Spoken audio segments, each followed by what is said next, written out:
It's time for another episode of Off the Record, On the Rocks. Join Michael Toner and Ankarino Lara and break down the latest news on all things Web3, AI, metaverse, and crypto, filtering out noise and connecting dots as we pour ourselves into the future. I think that question is really apropos. I think we're about to see an onslaught of IPOs and mergers and acquisitions and reverse mergers and SPACs and like a whole flurry of market activity, starting with the acquisition of Discover Capital One today. A couple B's getting thrown around to swallow these guys up. And that, I think where I'm going with that is new companies will get minted. New companies will get formatted. And when they do, they're going to have some IP around the use of artificial intelligence, some pipeline, some proprietary process that utilizes AI. And so right now, I think the safest bet is the hardware bet, which is NVIDIA and the actual GPUs. And then I think if you start to think about like a more typical software as a service play or services play for a publicly traded, for a company to go public, I don't know. It's going to be an interesting market dynamic because there's also this decentralized aspect of like I'm listening to Read, Write, Own by the guy from A16, Chris Dixon. I don't know if you listened to this, but I haven't. It's worth a listen to.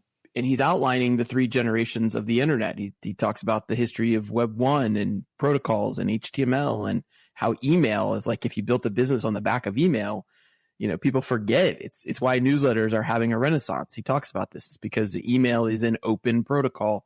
It will always be there. Nobody owns it. You can build whatever you want on this protocol. Anyway, all of that to say that I think you will get a new set of businesses, software businesses that are using AI, that have proprietary tech, that go public, and there will be a new list of companies with which to invest in this year. Well, I hope that there's new branding that comes with it, because you just glossed over it. But something that I found interesting was Capital One. You know, if we all remember, the Capital One commercials were the Gen Xers sort of dream of, hey, this is not your daddy's credit card service. This is, you know, the credit card service for the aggro kid who goes to the skate park. This is talking about Gen Xers of myself. And famously, they had a brand slogan, which I hope changes to something like, what's in your hardware wallet? Or what's in your cold storage wallet? Because they're going to buy up Discover and, like you said, start to amass now all Discover users, all Capital One users, customers. I don't know how much B2B those guys do. They probably have B2B services, I'm sure, in their portfolio. But like now, well, if anyone's going to start layering in an AI, you know, I don't want to call it like a level, like a whole tier on top of their services, but they would be smart, right? If one of these organizations were to say, hey, you know how Goldman Sachs used to be Apple's bank and now it's going to be Chase or whatever. And you know how like there has to be like Phi in order to underlie the DeFi.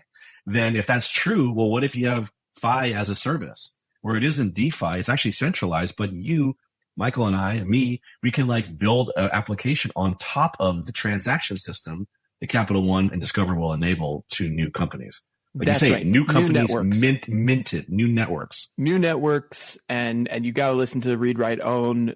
So far, I'm only a couple chapters in, or a couple hours in, I guess, of listening. But everything you just talked about, you nailing it on the head. A couple things to pull apart. One, we've talked about Bitcoin on the ballot, but the connection between Bitcoin and AI is really related when we're talking about just financial markets, of like, how could some company who's using AI go public? Well, they're probably going to need to have some blockchain implemented in order to satisfy the regulators and hear what comes along.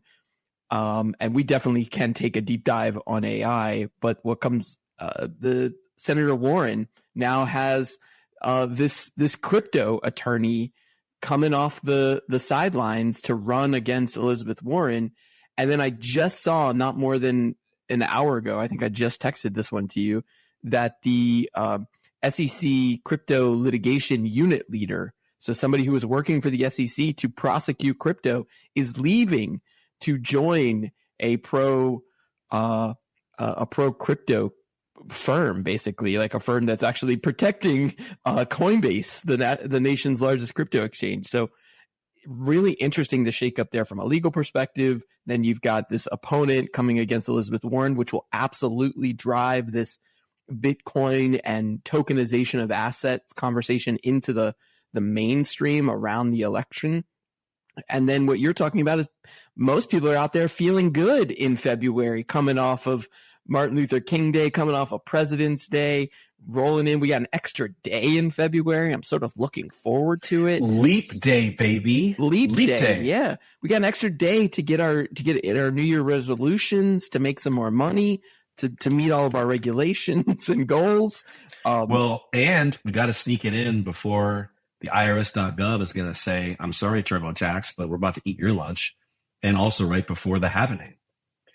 And just as a note, I just sent it to you, but something that we had talked about for our listeners on a previous episodes, which would have gone back now to the fall. But there was a bunch of articles that ran like right around that pre-Thanksgiving kind of era as like Q4 was kicking off.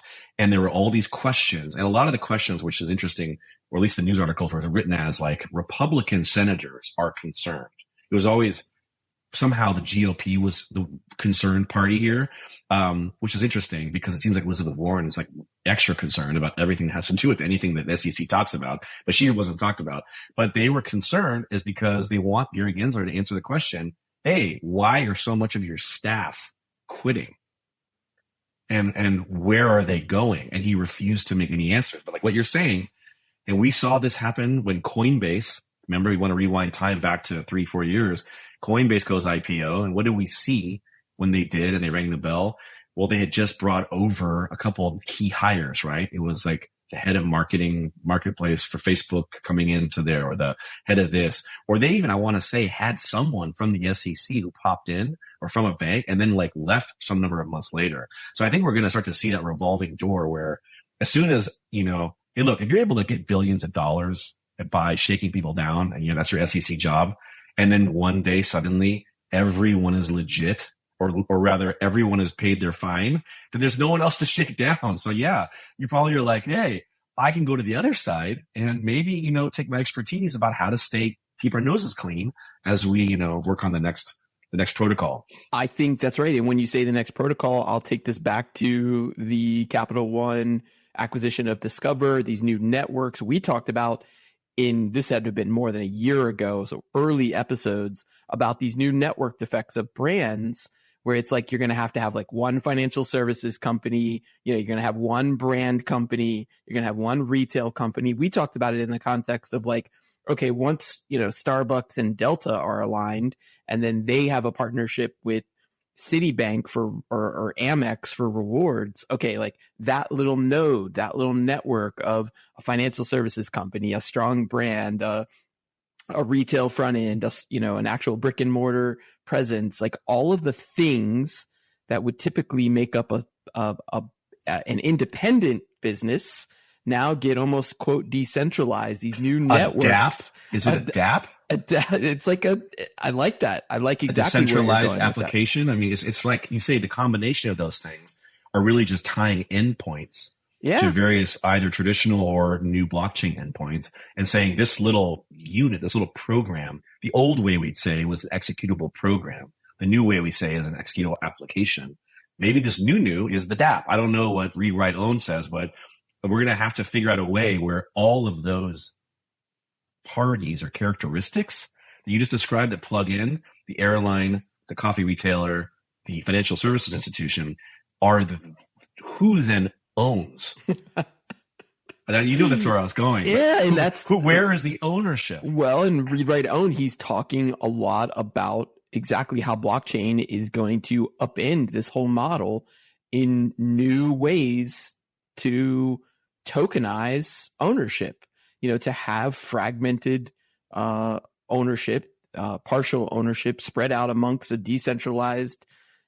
And he talks about this in terms of email, take it all the way back to something that everyone understands. But if you really dig into that protocol and that vernacular, even that as we're like talking about this, and as you move from Web 1, Web 2, and Web 3 descriptions of these things, like talking about nodes and protocols versus applications and programs and the endpoints. Like at the end of the day, what are we talking about? We're talking about people, users accessing these tools, these systems, and do these systems all talk to each other?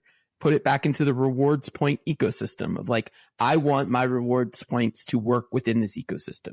I can understand if I'm a Starbucks loyalist, and that means that they've got a partnership with Delta, and they've got a partnership with Amazon, and they've got a partnership with Walmart, and within that ecosystem is how my rewards are collected.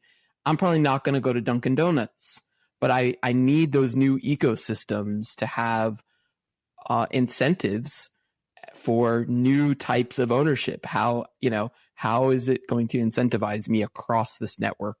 And I'm really making these rudimentary examples, so it's worth going into it. But well, I think what you're saying AI is and blockchain, and it's about syntax.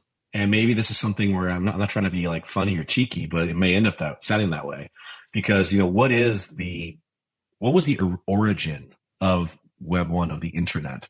The origin of it is a keystroke or some series of keystrokes, right? It's syntax.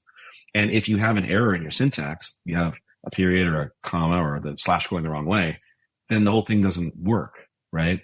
But the syntax, the vocabulary that we have created, we talk about people wanting to steal or obfuscate or change the narrative. And how do people do that best? They change the words, the vernacular, the syntax of the speech that they're trying to give, their persuasive speech. So when you talk about now, guys today talking about protocols and talking about user, and really the same concepts that existed 30, 40 years ago may have slightly different versions. But what this all brings me to is something that I don't know. You've heard it here first, but I feel like there's an opportunity to take the original movie Tron and just redub the dialogue to make it Web 3. And I bet you wouldn't have to change that much, because it's still Ram is still falling down and holding his side and saying, "Oh, my user." And he's still talking about the protocol that application and analyst things come in and have to analyze the application to make sure that you are the correct, format to be used in the endpoint for the mainframe in the and obviously they were talking about more like co-location facility terms, mainframes, racks, server irons, and blah, blah, blah. But I would bet you could go in and dub out some of those words and just put in like, we should go investigate the blockchain. And then once we're done, let's look into the NVIDIA chip. Like, we probably have it where we can just dub in a few things and make it tell the story of the new internet. I mean, it's all the pieces are there. And it's just a matter of naming them different things is all. I think that likely holds up. I do still come back around to ownership. And I've now been saying this for what feels like 2-3 years, but the difference will be how that power, how that network was previously centralized, and all of our data was locked inside of these walled gardens, inside of Facebook, inside of Google, inside of AOL in the early days, even with email, right? A decentralized protocol getting wrapped up inside of a centralized system like AOL, then, essentially controlling email, even though they didn't need to. It took 10 years for there to be competitors, and now that's, Gmail and Outlook as the two big winners. Again, two big centralized players in that. But with new systems, come back around to our loyal listeners' question, I think you're going to have communities of people who can build on the decentralized protocol any kind of financial transaction, any kind of digital transaction, any kind of commerce application, using blockchain, using that open source protocol. You can now build these systems and incentivize the full network to participate and be rewarded in that system without it being owned by a central entity. And it's going to change how that works. It will change. But the question that I have then from that obviously is, if we're going to take any of the patterns that have gone in the past, we often talk about history repeating itself, right? With just different cycles and different ways we talk about it in tech. And what happened with one, what happened with two? Well, it always starts out with this great blue sky story of American innovation and empowering the little guy to build the new app, which will become Instagram, or we'll build the new app that will become, and you can name a bunch off that rose from very humble beginnings and became what they are today, ultimately being acquired for billions of dollars, et cetera. But what we do see across all of these years is that while it may sound benevolent and great the way you say it, like, oh, anyone can just go and pull a module component off of some, public website shelf. I can go to GitHub and I can wire up a front end, and I can use AI to design a UI for my app. And I can pull in now the Discover Capital One endpoint to manage all the microtransactions. And I can do the thing that's going to, help out me and my community. I think it may be the next best thing, or whatever it is. And that might be nice to think about. But I've seen it, this go a few times. So the cynical side might peek out and say, well, wait a second. As soon as there is something that seems like it's going to work, either one of probably 5 or 10 massive companies is going to go buy that thing and make it theirs, or they're going to snuff it out and just duplicate it. And so that when you say things like, well, when we think email, what do we think? Well, we think AOL, and we think Outlook, because that was AOL, and then it was Microsoft, and then it was Yahoo, and then it was Gmail. And it kind of stops because it's like, oh, the companies that are building on the open protocol aren't you and me and our cool app. It's actually 4 of the biggest companies in the world. So already we're seeing the kinds of numbers. So I kind of throw this back is there actually going to be an opportunity for the individual, the small business, to come in and do something that's cool enough that they are going to avoid being either completely pushed out of the way, or just in like some flurry of acquisitions is like Microsoft and Facebook just decide we're going to just buy up 100 companies and spit out 98, and we'll keep 2 that are good. That consolidation is what worries me about the burgeoning innovation, because those are 2 things that are in conflict, and we already are seeing consolidation this year. So the question is, how far does it go, and at what expense of true innovation? That's right. And I think, as we talked about, a really bullish outlook for 2024, especially in the ramp up to the November election period, all the good news. I think there's going to be this short period of really exciting innovation where all those new companies are going to get minted, all those new businesses that your buddy's trying to invest in, that our listeners are looking for. I think 2024, I think we got the next 7 to 9 months, and there will just be an onslaught of exactly what you just described because of the new tools.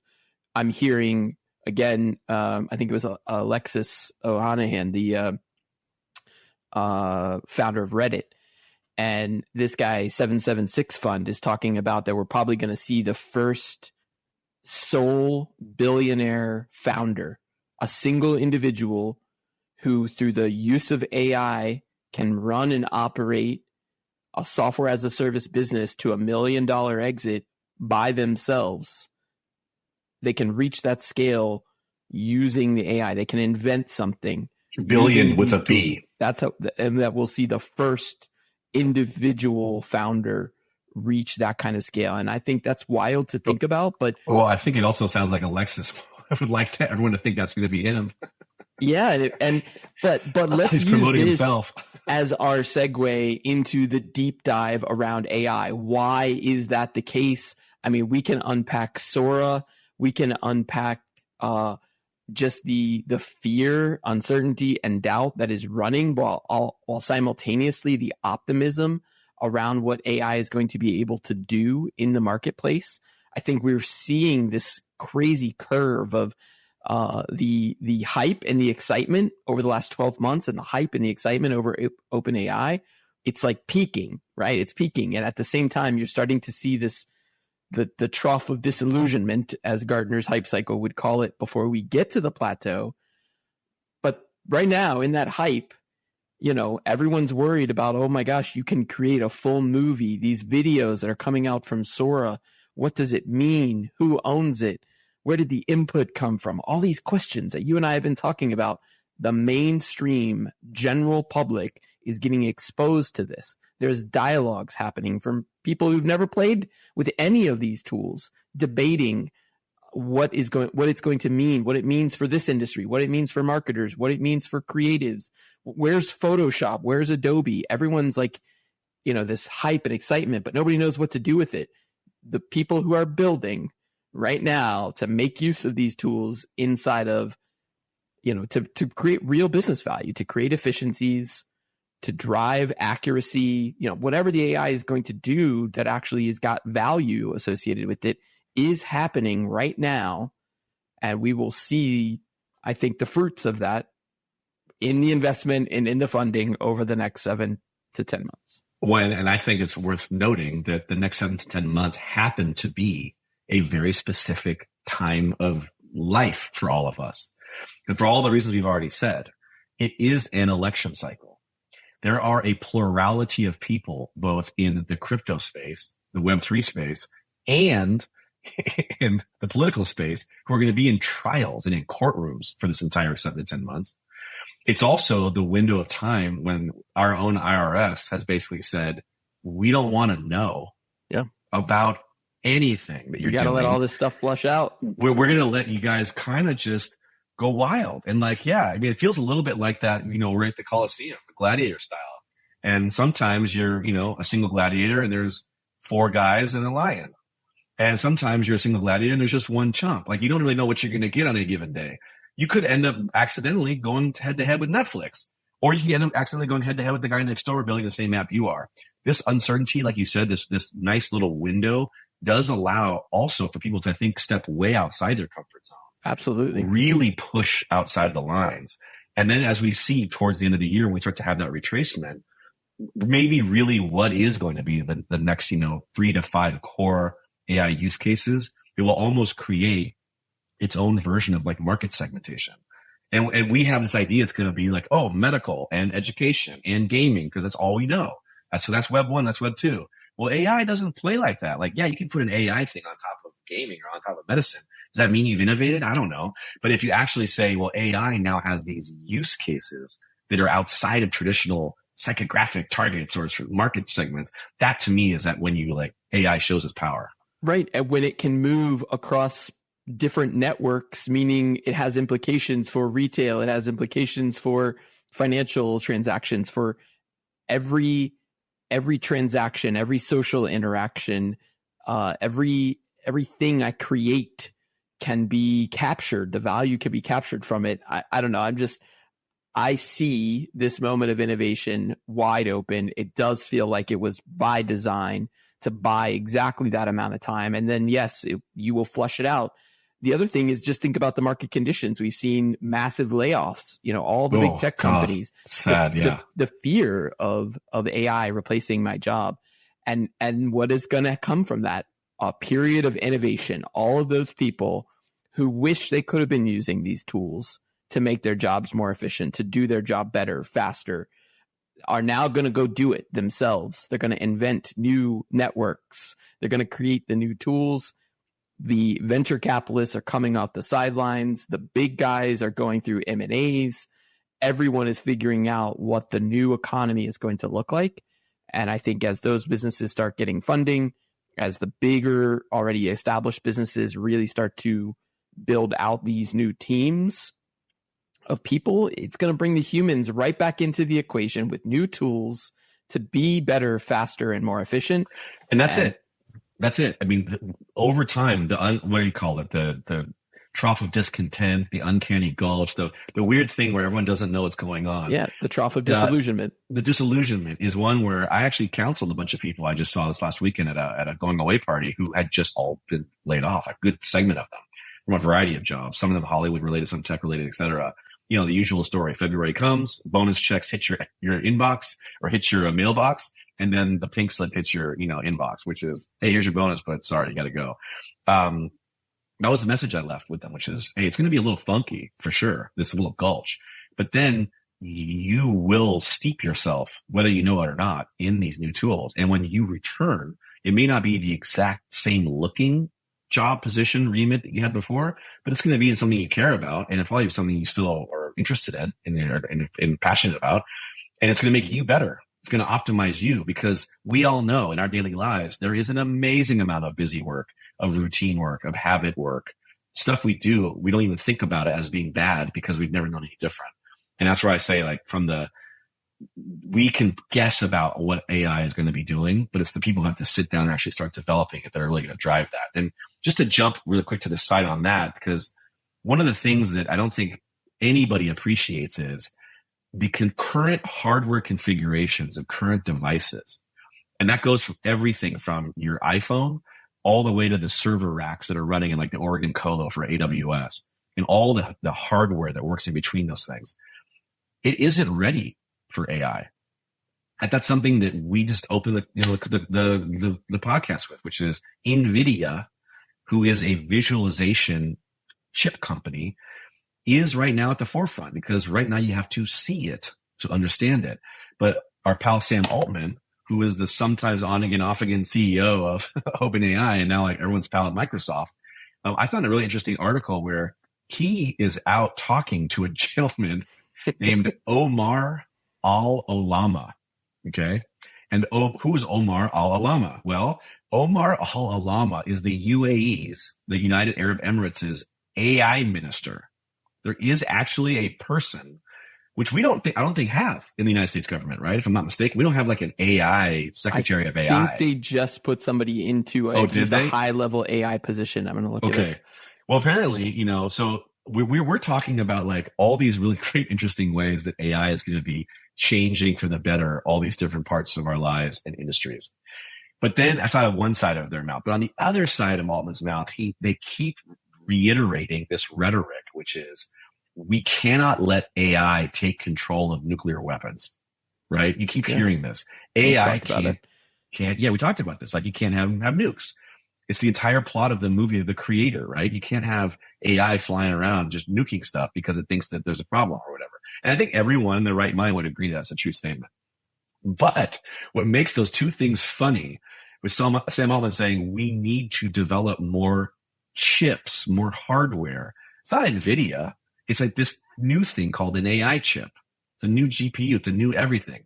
Well, do I get to look at it? Like, no. That's NVIDIA is going to visualize it. This thing is specific for running AI types of applications on hardware, right? Software on this new hardware. But they're like, okay, well, where do we build it? We already have a huge problem with China, guys. We got China making all of our chips. And like now we're in this like weird frenemy thing with them. And is that okay? We have to like clean up San Francisco just to fly Xi Jinping in here. And we had to get pandas back, damn it. Like what's the future? Is it really dealing with China for the next rest of the decade? And Sam says, oh, no. We don't have to deal with China. We'll make the chips. We just need money. So I have this friend of mine named Omar Al-Olama, who is at the UAE. And it turns out the UAE is rich. They're real rich. And we just need their money so we can build the chips. But we're not going to do nukes, right? Right, not nukes. But we're going to get all the money from the Middle East. Okay, how much are we going to get? Oh, I don't know, 6, 7, 8 trillion with a T. And as soon as you say that, every senator sits back in their chair in Congress and goes, well, I mean, I don't want to put that in any budget here. So yeah, go get that money. So now, next thing you know, we're frenemies with like the dudes who murder, political dissonance by just taking people out when they want to. I'm trying to say rest in peace Khashoggi, who, in a consulate just can somehow disappear and there's no accountability. These are the people who have massive amounts of money and also massive amounts of power. And I think, of course, Sam Altman and company can't do anything without the approval of the U.S. government. But, man, if you're talking about trillions with a T, I have a hard time imagining how the U.S. is just going to pony that up by themselves.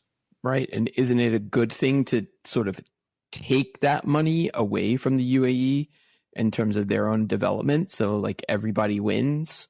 I mean, that's super interesting to think. Yes, when I saw that trillion number, 7 trillion, what do you do 8 trillion. With 7 or 8 trillion? Well, the first thing I had to do, and I'm not kidding, which was I had to Google how many billions are in a trillion, because I could do the math in my head of like, okay, I get to 100 million. Okay, I get to a billion. And then when I get to 999 billion, so it's 1,000 billions. It's increments of 1,000. And so I literally was that's where I had to go of like, holy shit. I have not seen any fundraise ever. Has any company ever raised $1 trillion? I don't think so. No, I mean, you and I are open our eyes like big saucers every time Microsoft says like, we're going to give $6 billion to this guy, the bees, 20, 30 bees, but T's? No. And honestly, I'm like, when you talk about trying to do the math on that, it's more like, hey, honey, we're going to need a bigger calculator. I don't got enough, digits on my screen to even begin to break this number down and decide how am I going to allocate these resources.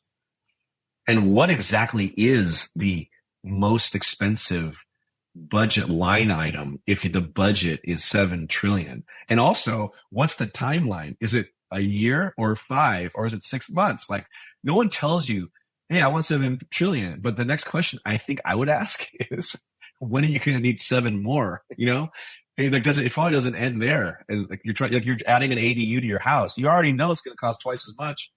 Yeah, and it's one of those things where most investors want to get their money back, or maybe in this case, the UAE wants something else.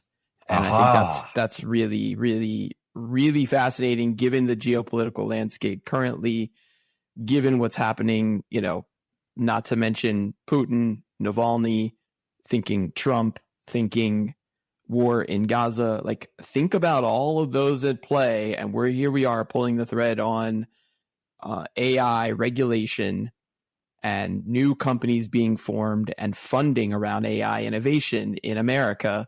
Here comes Uncle Sam to win this war again, World War III. I don't mean to be trite about it, but it is crazy to think everyone said it would be fought in the metaverse. And I think what we are talking about right now is exactly what is happening. It is this new portal of transactions, new financial instruments, new AI tools, new 3D and XR immersive experiences. It's all new, all at the same time.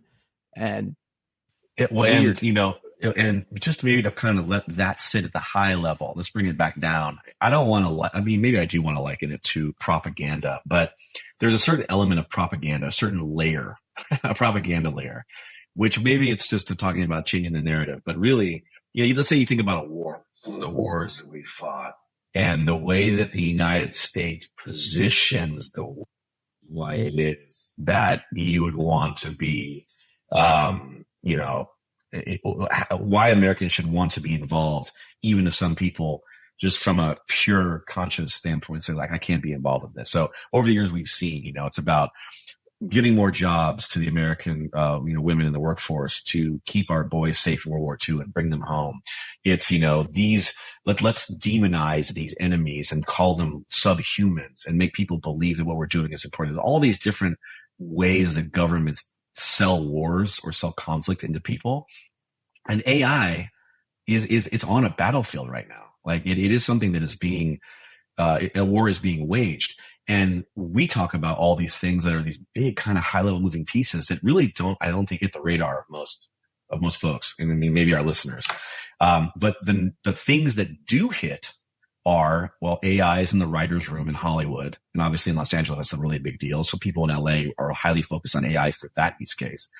But now we're seeing something that isn't quite so local to just Southern California. Across the entire US is AI is now being used to bolster, I guess, and deepen human romantic relationships. And I think that's the kind of twist that is fascinating. Because if you and I and everyone around thinks that AI is how you write a term paper, how you get a better date, and how you can, optimize some of the things in your life that you haven't used recently, or you don't like doing so much recently, then that suddenly becomes AI to the common person. But what we're actually talking about is getting trillions of dollars from major geopolitical power countries and negotiating whatever we're going to negotiate and keep that separate from what we're doing with China. And just the complexity, again, the war, we say the metaverse, but maybe it's just a war of just economics. It's like the war is about protecting the US dollar. We worry about boots coming to our shores. Like, no, the Pacific and the Atlantic are real big. The boots aren't going to come. but you'll hear them walking the Hermes heels in the metaverse. And when they come, they're going to start sucking away, you know, like taking away our culture. I don't know, making up what the war will be called, what we're fighting against. But AI right now, to me, feels like it is steering into what every single American wants to hear. This is my problem. Oh, good. AI is going to fix it. But actually, what's really being talked about is stuff we just mentioned, which is now we're saying the entire deficit plus budget of the United States of America is like 33% of what we need to start building AI, apparently. And if those are the numbers we're throwing around, yeah, you better believe we're going to sell in better dating apps and like more awesome TikToking, because that's how you get everyone to just say AI is great, keep funding it, even though that's just scratching the surface, right? It's just, I mean, you talked about AI companions, and I think we've at least touched on the subject of the porn industry really always being a driver of new tech, because they need to skirt regulations. Oftentimes they need to have a different model for ownership and distribution, and they have to build the whole systems, the whole network themselves. I mean, think about it that way. That is why they are at the forefront. And the deep fake, I mean, we did a whole episode talking about the deep fake Taylor Swift driving the deep fake porn narrative into the spotlight. Well, what if that is what the $1 trillion gets you? It gets you, everyone has a companion. Everyone has a digital twin, and that digital twin can be trained by AI. And by the way, you can pay for it to be trained by Kim Kardashian's likeness, because she will have licensed it to, you know, OnlyFans. And then so when you subscribe, it's basically like you're messaging a celebrity, whoever you want to speak with, whoever you want to date, whoever you want to be sexting with, right? You can now create that environment for yourself. And we've talked a lot about this, both being able to control your own environment when we describe visions of wearing these XR goggles or being in an augmented reality, both controlling what I'm seeing in my own environment, but also controlling what others see of me. Apply that same logic. Now I can be the celebrity. I can be whoever I want to be and go sell my likeness at scale, create my own network. And, you know, I can have 1,000 subscribers. That whole model, OnlyFans, the porn industry, digital twins, deepfake porn, all of that is exactly the networks that we're talking about, of how are you going to own what you create? How are you going to get compensated for it? And how is the network being incentivized to participate? And digital companions, it's a real thing. Yeah, and it's and what you just described also kind of makes me think about I often think about celebrity as something that is transient, right? That, you know, you have 15 minutes of fame. There's something about celebrity that's fickle, right? That's sort of what we're taught, you know, and certain celebrities kind of break through. And that kind of all goes and holds up until like, say, 10, 15 years ago. Oh, sorry. No, you cut me off. And then social media comes along and says, oh, well, actually, there is an opportunity for someone who isn't Scarlett Johansson, who isn't Brad Pitt, who aren't The Rock, who aren't people or Kim Kardashian, who have built and developed celebrity and then use the social platforms to amplify, right? There's a cadre of people who have that power. But then the internet comes and social media comes, and suddenly those are aging paradigms. All of them are aging to the point where now you say, oh, but look, Justin Bieber and what's her name, Katy Perry, were discovered on YouTube. You say, oh, well, look, Billie Eilish was discovered on SoundCloud. Oh, look, you know, I guess those are all music examples, but these are celebrities who have now grown, not because of any real world celebrity, but because of their celebrity online. And now we further diffuse that to this new world where now there's this thing called influencers, because influencer is, in my mind, the new celebrity. It isn't as powerful as celebrity most of the time, right? Influencer is almost, to me, saying like, oh, it's junior varsity celebrity, right? It's, you have some amount of celebrity, but the influence only goes so far, right? You can't post something on your Instagram and make 40 million girls watch the NFL, right? There's only certain people who can do that. now as we go into this place where I can be whoever I want, well, maybe this interesting inverse, maybe counterintuitive effect that I see is in a world where I can be anyone that I want, maybe I finally just be me again. It would be a hell of a lot easier, wouldn't it? I mean, I spent the last 4 years trying to figure out who I am. All this technology is making it difficult. So maybe as we finish out this decade, hey, I'll actually realize who I am. I do think that is a good place to leave it. I think we are in for a ride. Be following closely all of the AI regulation. I'm also going to send you the link to our boy Gary Gensler. Just posted a video on YouTube within the past couple of days talking about AI. He's doing office hours with Gary Gensler, and he's talking about the AI and how it's going to change markets and all the potential risks. It's the same narrative we've already heard, but I just think that to me is the canary in the coal mine of the innovation that we've just described and what the onslaught of this is going to look like and how it's all going to be messy until we get to and past the election, until, Warren defends her seat, till we figure out where cold storage hardware wallets are going to land and all the really, really detailed and granular logistics of self-custody and ownership and fractionalized securities in a decentralized ecosystem. That's what 2024 is going to be about. So I'll leave it there. Any final thoughts? I mean, I'm with you. I'm just looking forward to see what is the new consolidation that we haven't thought of, that we haven't called. Maybe we'll see things like companies like Netflix acquire things like Paramount Plus. Disney can swoop in and buy parts of Fox. I think the level of consolidation, we're just at the tip of it with these big credit card companies and some other smaller guys. I think we're going to see some larger acquisitions this year, and I think it'll be surprising. I can't predict right now. We'll think about it. We'll talk about it next episode. This is great. Good talking to you, man. All right, we'll do it again. Do it again. That's all the time we have for this episode of Off the Record, on the Rocks. Join us next week for more news on all things Web3. Check, please.